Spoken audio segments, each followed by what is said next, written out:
Welcome to a new edition of the Famous Interviews with Joe Dimino. On this episode, we talk with the financially independent contrarian, musician, and producer, a lot of things, Myles Wakeham.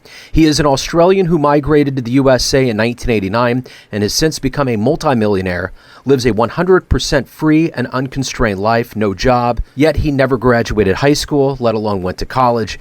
He is a self-made business-focused technologist who is one of the early members of the Biotechnology corporation, Amgen, now the largest biotech company in the world. He has made his fortune on Bitcoin since 2011 and owns a portfolio of retail properties. He spends 50% of his time in Arizona and the other 50% of his time roaming the world, seeking out new opportunities and adventures. We get into all of this and so much more, including the Foo Fighters. Enjoy. I love your name. That's my only son I have. His name is Myles. Oh, congratulations. It's M.I., and obviously for jazz, it's for Miles Davis. Well, of course. Of course. Right. It wouldn't be any different. Well, what's the etymology of your name? Where does it come from? Welsh, I think. I have no idea why my parents chose that name. It's weird, I have a daughter, and when we were looking for her name, I ended up naming her after a great literary novel, The Razor's Edge. And so her name became Isabel Sophie. And so people ask me, well, how'd you come up with Isabel? Is she French or Spanish or something? And I'm like, no. You got to read your literature. Go back to the 20s, but, we don't live in a world of history anymore. You know what's so weird about that is that when we were getting ready to have Myles, we didn't know if it was going to be a boy or a girl, obviously. But the girl name that I had picked was Isabella Rose. Oh, there you go. See? So look at the serendipity. So, amazing. Yeah, it is. It's awesome. Well, Myles, thank you for taking a minute out today. I really appreciate it. No problem. So before we get into your life and exactly what you do, I want to know, where exactly are you located right now? Scottsdale, Arizona. I'm sitting in right now, but okay. I don't know. It's a week. I move around a lot. Okay. Nomadic. So what I want to do is I want to get an idea of how you survived this last 2 years of COVID. How did you survive and get through it? And how did it subsequently change not only the way that you approach life, but the way that you approach business? Okay, not a problem. All right. COVID. Didn't see that coming, huh? My transition in and out of COVID was an adjustment like it was for everybody. I had, in 2019, pre-COVID, I had made the decision to go to Guadalajara in Mexico and get a long-standing shoulder injury fixed. And that was quite an ordeal because I'd never been to use the term foreign country is kind of weird. I'm an immigrant, so I'm from Australia originally. So to me, the United States is a foreign country. But I've lived here for 30 years, so isn't that weird? Yeah. But anyway, I found out that I had a long-standing medical injury from Australia that was back from the mid-90s, and I needed to get it fixed. So I was one of those people that I've always been self-employed. I've always been my own boss. And so I'm never able to lean on some company's medical insurance plan. I had to fund it all myself. And one of the things that occurred for me was when I came to the United States, I had this pre-existing condition. And before the days of Obamacare, that meant that I was excluded from having any medical treatment for this long-standing shoulder injury, which I didn't think was going to be a big deal until 20-something years later, I find out that I've got a tumor in there. So all of a sudden, it's like stakes are raised, I got to get this thing fixed. So in 2019, I made the decision that I had to get it done. I thought I'd go back to Australia where I was from because, they have this public healthcare thing. Only to find out that no, buddy, you've been away too long, you're not registered to pay taxes here, so you don't get any free medical from us, sayonara. So, okay, that wasn't going to work. So I'd been traveling to Mexico a lot. We live in Arizona, we're a border state with Mexico.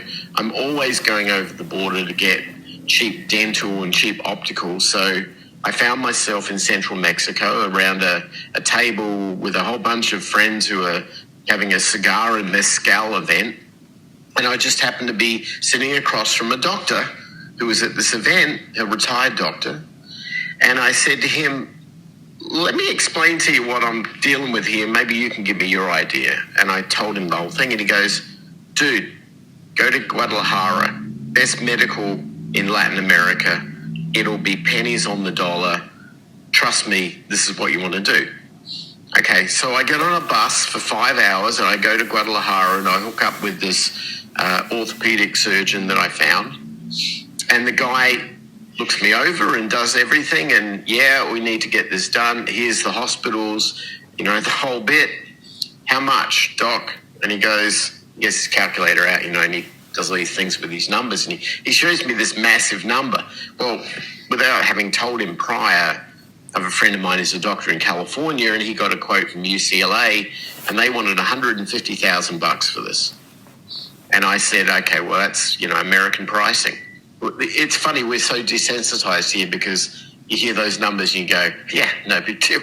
I heard a guy had to have some sort of brain operation that cost him $500,000. That's chicken feed. It's not, right? But here's the thing. When you're paying it out of your own pocket, it hurts real bad. So I'm thinking, all right, what do you got, doc? And he comes up with this number that was something similar to that. And I'm like, oh, this is going to be no cheaper to get it done here than it is in the States. And he goes, oh, hang on, that's in pesos. He comes back, converts it to US dollars, it's $9,000. I'm like, doc, sign me up. I'm in. So I got this thing done. So I thought this was great. It was the best medical experience I've ever had. We spent maybe about 4 weeks in an Airbnb in Guadalajara while I was recovering, my wife and I. And I had a long time to think. And it just so happens that at that time, I was perusing through some old YouTube videos. Now, I'm a musician from when I was 5 years old. I was made a musician by my parents. And so I've always had a desire and a drive to want to continue as an artist, as a musician, but more as a producer. I'm a very technical guy, so I tend to lean towards the other side of the glass in a recording studio. I tend to be the engineer, producer, kind of guy. That's what I do. I did that quite successfully in the 90s, only to have it cut short when I was sent back to Australia, effectively to look after my mother. Anyway, cut forward to Guadalajara. I'm sitting in this Airbnb recovering from surgery, skipping through YouTube videos. I come across a dude, Warren Hewitt. He runs a video channel called Produce Like a Pro. English guy, similar background to me. Moved to the States, moved to LA in the late 80s, 90s-ish, when I did. Became a recording engineer in Hollywood, like I did. Did all of the same thing I did. And here he is doing videos of interviews with different people. And I stumble across this interview with this guy who recorded the Foo Fighters' second album, Color and the Shape. And I'm thinking, oh, well, I'm not a huge Foo Fighters fan. I respect what they do and I love their nostalgic roots. And, Dave Grohl's a cool dude. I'll watch this thing.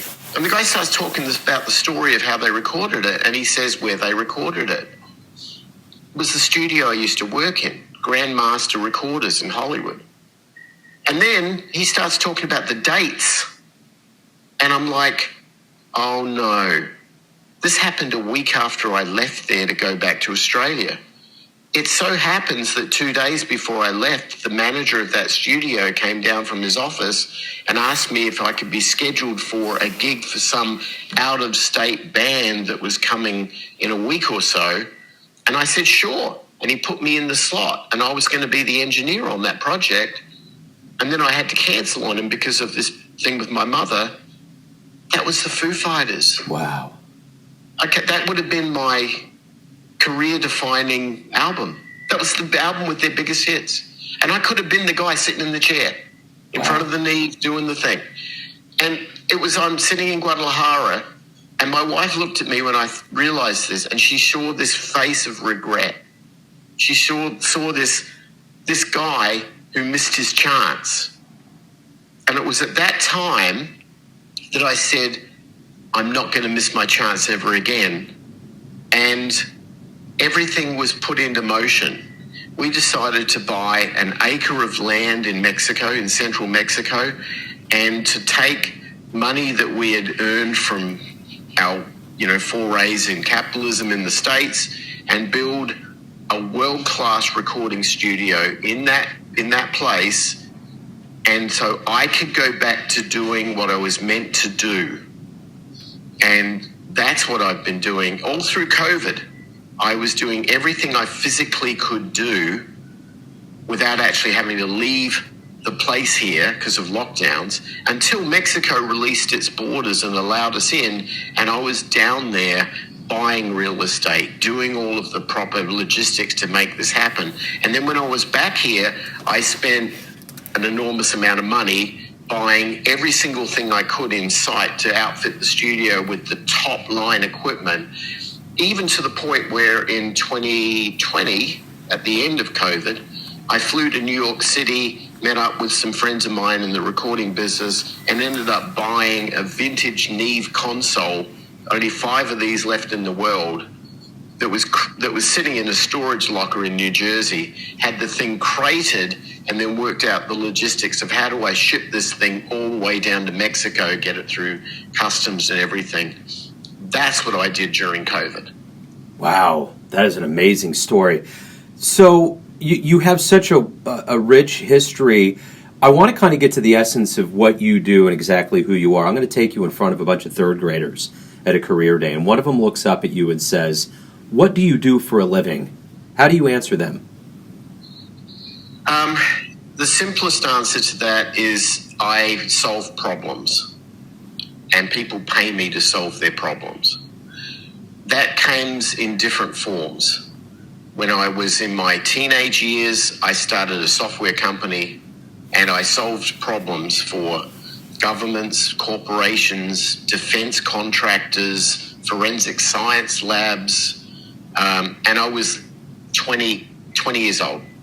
Because I was the only guy at that time in the late 70s in my hometown who knew how to program a computer before people even realized what impact a personal computer was going to have on their world.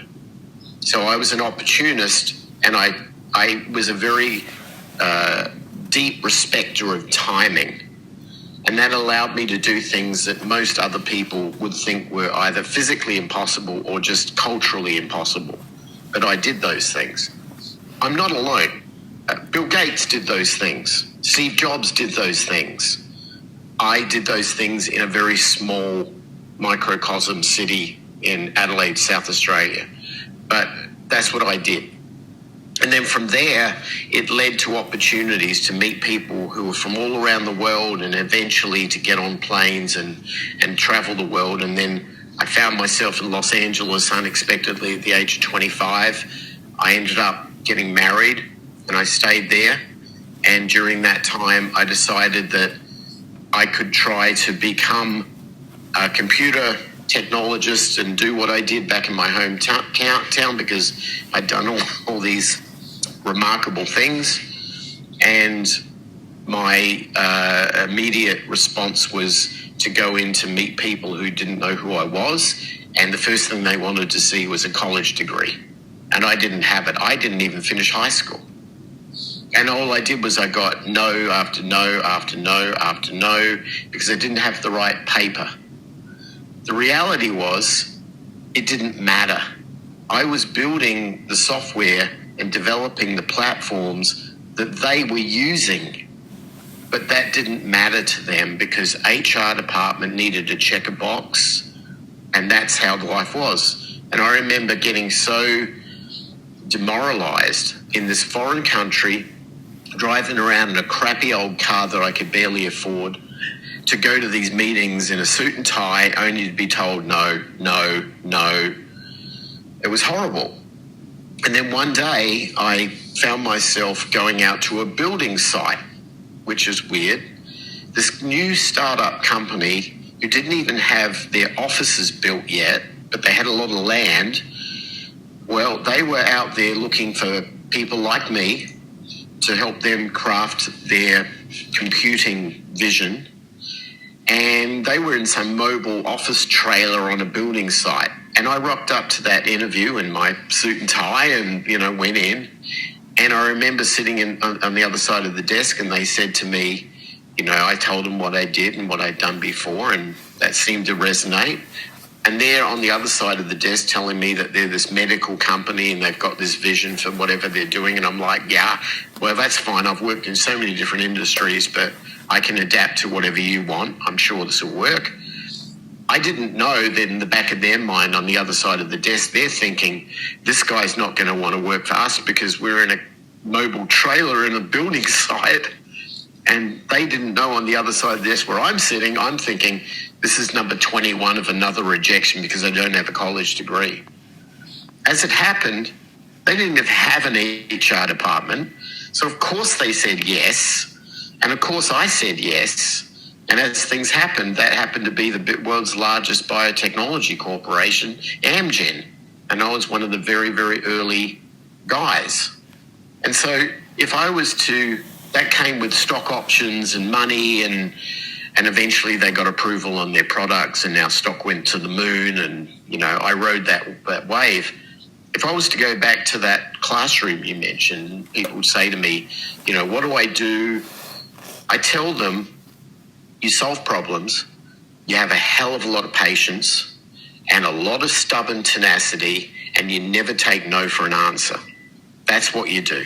And you convert that into what industry or skill set or a prowess that you have. We're all born with something. Our job at early age is to find what that thing was. I was very lucky to find it early. Most people, they go to college, they don't know what they want to be, what they want to do. They haven't grown yet, they haven't traveled, they haven't seasoned, so they've got no idea what they want to do. So they pick whatever their parents tell them or what their guidance counselor tells them, and they wonder why they're not happy. And then eventually, I think the percentage is like 65% of people who go to college never actually get a job in what they majored in. So if that's the case, that's a very big problem we have socially. It's one of many, but that's a very big problem. But I think the onus is upon all of us to define what our id is, who we are, and then to find out how we can use that to solve other people's problems. And that's what I've done. And even to this day, I'm doing a complete career change at a latter age in my life, but I will carry with me into whatever field I want to profess in, that I'm there to solve problems. And if I do that, the world works out just great. Just be patient. So what did you want to be when you were in the third grade? What was your vision for your life? In the third grade, I just wanted to be a kid that could ride my bicycle and explore the national parks near where I lived. And I was I guess what we call in Australia, a free range kid. I just wanted to be that. I wanted to understand the world I lived in, not as it was being explained to me from a teacher. I respected teachers and what they were trying to teach us, but I had this hankering to want to get out into the world and see it for myself. And I think that's always been the case for me. That kind of drove what I would have done at that age. So who have been role models, or who's been a hero for you in your life that's inspired you? I don't know if I necessarily have. There've been some people that have been close friends and mentors that have helped me understand that I don't have to be afraid of things. And that's been big. None of them are well-known celebrities or names or anything like that. They're friends. They're family friends. Australians are weird. We live in an island on the other side of the planet with only 25 million of us, and everything on the ground that you see crawling around is probably going to kill you if it bites you. So if you take that mentality as a starting point, you end up realizing that we're not likely to be afraid of things because we learn to mitigate risk at a young age. But then you get to a certain point, probably in your teenage years, where you come to the "and now what" decision. So fear is put aside and you then aspire to something. And what you find that gets in your way is the rest of the society that doesn't want you to succeed because it makes them look bad. And I think that is sort of a thing that all Australians have to overcome. We call that the tall poppy syndrome down there. But it's a problem which restricts us, not because we're scared to do anything, but we're more interested in what the rest of society might think.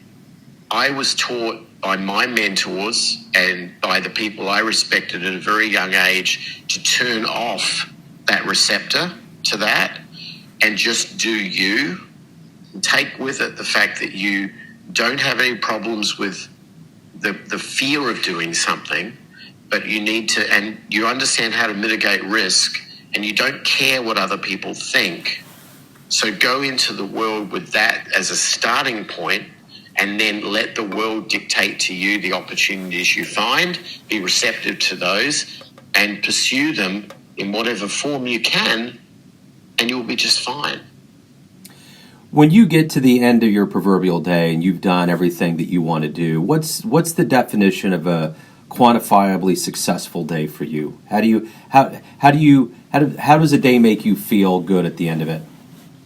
Well, so that's a really interesting question, because I go back to my teenage years on this, sitting at the kitchen table with my father, and we were talking about what do I want to do? What do I want to be? I realized I knew what I wanted to do and be, but I didn't give myself permission, and that was to pursue my musical background. So my musical background came from my mother. She put a violin under my chin at the age of 5 and told me by the time I was a teenager, I would be playing in the Australian Junior Symphony Orchestra. And, okay, okay, Mum, whatever. I just want to ride my bike, whatever.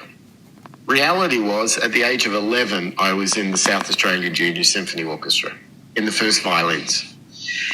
That was a bit of a shock, but it meant that I could trade on the fact that I had this natural musical aptitude, so I could use that to get through high school easily because I could just trade on my musical prowess. But it didn't necessarily, and it was something that was natural and native. It was like if you spoke 2 languages, there was always a job out there for you as a translator, and you didn't really have to think that much because it was just natural. Somebody spoke to you in French and you translated in English, you spoke those languages fluently. That's not work. That's just because you're gifted to have the control of multiple languages. I had the gift of being able to understand and relate to music. And at the age of when I was sitting down with my father at the kitchen table, my decision was, do I pursue a career of music, which is natural to me, or which I call that my right brain, or do I pursue a career of technology, software development, which is my left brain, both of which I was experienced in. When at that fork in the road, I went left because I thought that's where the money was. Yeah, it is, and it was. But at the age of 55, I started realizing that I didn't need to make any more money. Money was all right. It was going to look after me now. I didn't have to worry about it. What about that right path I should have followed? Would that have made me happy? And the answer was yes. And the difference is, to get back to your question, what makes you feel fulfilled or happy? It's because I can create something that will live on beyond me. And that is a massive courage moment for anybody. And my hat's off to artists who are out there writing music, creating music, pitching music, getting rejections, just like I've had all my life, and still out there swinging at whatever age, because they're so faithful to that artistic, natural draw, but more so because they're creating something that will live on beyond them. Every day that I do that, and that entropy doesn't destroy everything that I create all the time, but I do that, I create something of legacy, that is what fulfills me. And I know now at this age, that is my role. So all of us have that artistic moment in our lives where the curtains part. We're like, wow, you hear something in a way that really, really gets into you. What was the album for you? The first album growing up? Or maybe the first concert where you thought, wow, this is the magic? I don't know, that's weird because I was the guy playing. before I even heard an LP record. And you know what's weird? The first LP record I ever heard was of our symphony orchestra performing in some festival hall somewhere. That was on vinyl. And my mum was so proud of this, and I'm listening to it going, "It's no big deal, Mum." I'm one of 100 people in the orchestra. It's no big deal. But she was so proud, and I think maybe it wasn't that the music, because the music was already there, right? I didn't have to listen to somebody else's music. It was watching her reaction to it that was so profound. When it came to what I wanted to do later, I became a classical guitarist and a Spanish guitarist and then a rock guitarist and eventually into bands. I started leaning down the road where I could see fusion between classical past and the future. And as much as the future dictated to me certain, there were prolific albums from anything from the Beatles through maybe Pink Floyd, even artistic or progressive works from bands like Tangerine Dream or early Genesis and stuff like that sort of told me that there was something going on, there was a train going on that you could follow. Very few of those albums musically resonated with me until I started to hear the work of a lot of folk music. I remember Woody Guthrie learning not just the music, but the stories behind the music. That was a missing link. When you're playing classical music, it's very disciplined. You're reading sheets. It's all charts. It's more important that you don't bow in the wrong direction as a violinist than whether or not you play with feeling, because you're one of a big group and they won't hear you anyway. And so it's like being in the military and you're just an infantryman and you're just following down that path. But when you pull yourself out of that as a soloist or in a small group, and all of a sudden what you play matters, then all of a sudden that feeling is allowed to come out. And then you start realizing, well, what's the story behind this piece? Why is it sad? Why is it happy? Why is it scary? Why is it aggressive? Why is it, gloomy?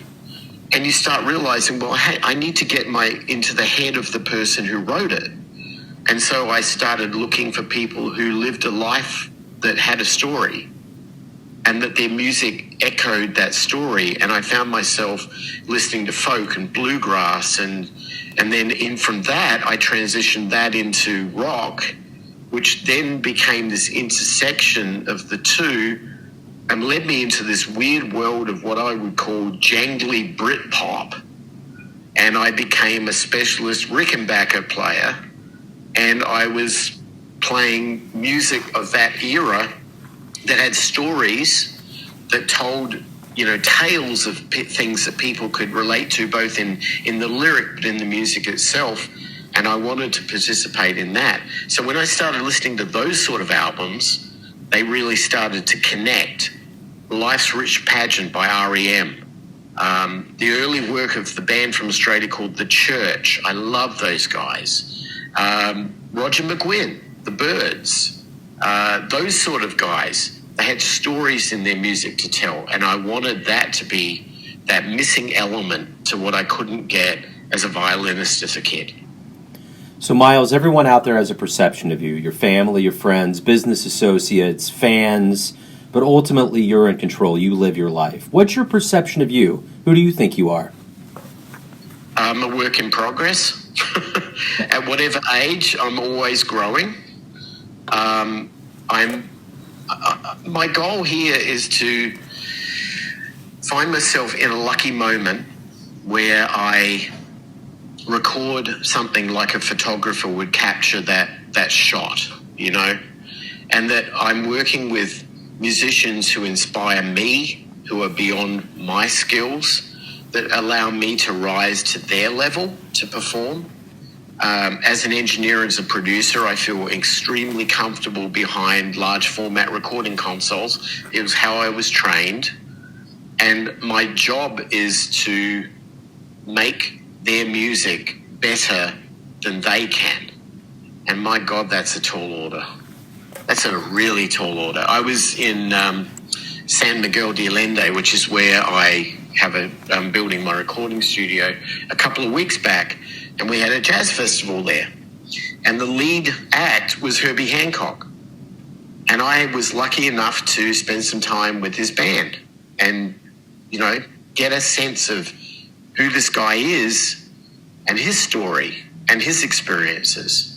And it was amazing to just be willing and open to talk to, his bass player about stuff, or, and then I had a conversation with the act that preceded him, a gentleman from London who was over talking about it. And then we were talking about microphones, which is a very geeky thing. But I had mentioned, I'm building this big recording studio, and the conversation ensued. He immediately comes back and goes, "When are you opening?" And I said, "Probably 2024. He says, "I want to be your first act." And so his manager's right there, and I'm talking to her, and she's booking this whole thing right there in front of me. If I'm going to be there in the moment to make him better, or to make Herbie better, or to make any other acts that want to come and record in my studio better, I have to rise to the occasion. I have to be there, I have to be present, and I have to be adding value and solving problems. But I feel confident that I can. So as far as that's my journey. That's what I'm doing right now. And it won't ever stop. And I hope I get a 20-year ride out of it. So, Myles, if anyone out there wants to know more about you, your services, anything involving your world, where is the best place for them to go? Well, that's a work in progress. My studio isn't built yet, so the website for it, which was just recently designed, hasn't even gone live yet. But as far as me and my id and what's behind me, they can find me at a website called unconstrained.com. And that's a very unusual thing for a musician, but it's true in that I'm a very strong believer in personal freedom and the ability to travel and experience life without imposing restrictions on ourselves or having some third party impose the restrictions. And that website is a community which I've spent the last few years building up that talks to those sort of areas. I run a podcast called the Unconstrained Podcast that's out every week. People are more than welcome to subscribe to it. I don't talk about the whole musical side of things as much as I talk about philosophical things, but they're all connected. Just like a songwriter isn't going to write about themselves all the time. They'll view things that they see in the world and they'll write about that. And I guess beunconstrained.com is kind of my tome to what I've seen in my life and how I've negotiated things and how it's worked out for me. Wonderful. Myles, thank you for taking time out. This has been fascinating. You're a fascinating cat. I appreciate you opening up some of the pages of your world. Thank you very much. Oh, you're very welcome. Thank you so much for having me. Thanks for tuning in to another famous interview with Joe Dimino, where we cover the world of art, literature, business, spirituality, and music, and more from around the globe. If you want to hear more interviews, visit the Famous Interviews with Joe Dimino channel on YouTube, also on Spotify. Thanks again for listening, and until next time.